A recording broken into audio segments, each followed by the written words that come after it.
nayo yemu ku nsonga lwaki show yange nebaddewo mu January because namanya nti after January there is not going to be Lugogo egenda kugenda mu renovation so neŋŋamba nina okubeera e Lugogo n'abawagizi bange balina okulabako ku show yange e Lugogo yeshe egenda okusembayo okubeerawo e Lugogo bagiggale egende mu renovation kati kigenda kubeera massive era ntegese nnyo bigenda kuba birala woyo tetubala nnyo sofa game ebbanga lyogimazeemu otuwadde concerts ezitali nnyingi nnyo olina records zosettinga njagala okumanya the packaging of sheno bintu ki ebintu byagenda ogamba nti this is an X factor about Fik live in city bigger and better yeah okay okusinzira ku zezibaddewo nga bw'okibuuzizza enegenda kuba bigger and better omuntu ayinza okwebuuza briefly kitegeeza kinene byesobola kunnyonnyola nti watu akutte kino netukwata kino but kikino genda mu mutwe gw'omuntu nga Fik fameica omuvubuka asobodde okulabika nti you have entered a global scene market and your settings high njagala okumanya ku mbeera gy'otaddewo eno do we have international acts bogamba nti be bana abayimbi betugenda okulabika ntufuna all over maybe Africa over worldwide ekira kigwa wali eri mu bigger and better so maybe sagala nnyo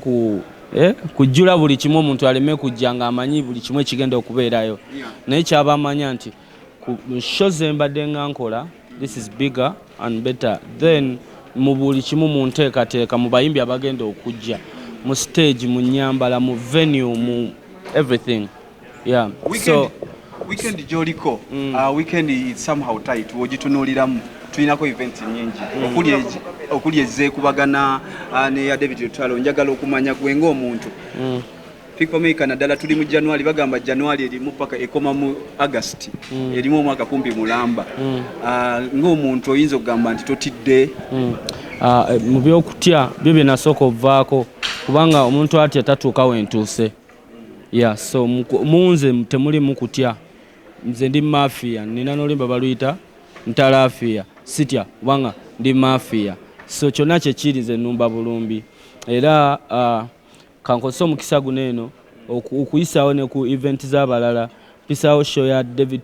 muganda wange David Lutalo yeddako enkeera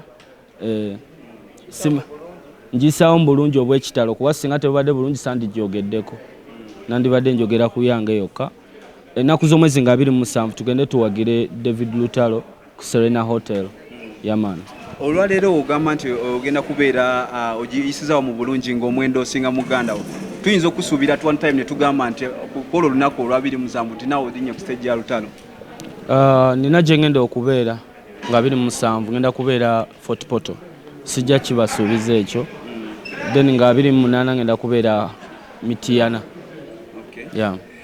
gwe Fik fameica ng'omuntu the brand you have built for over this time kyemmanyi nga record label jo spearheading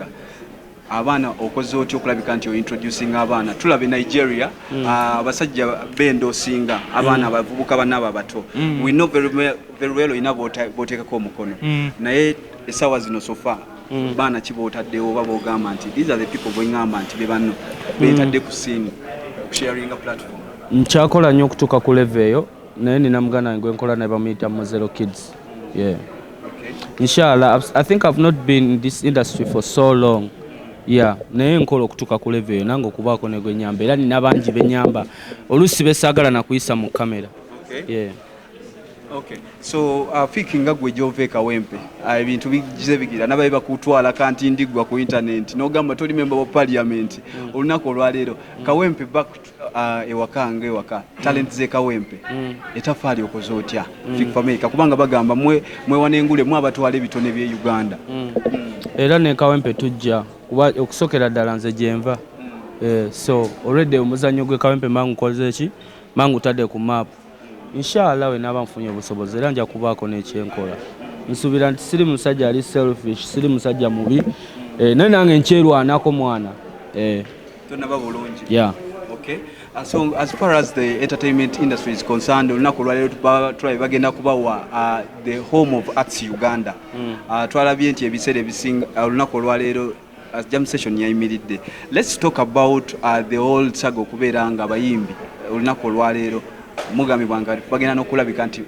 waliwo ekigambibwa okuyimiriza ssente ze babadde bagenda okubawa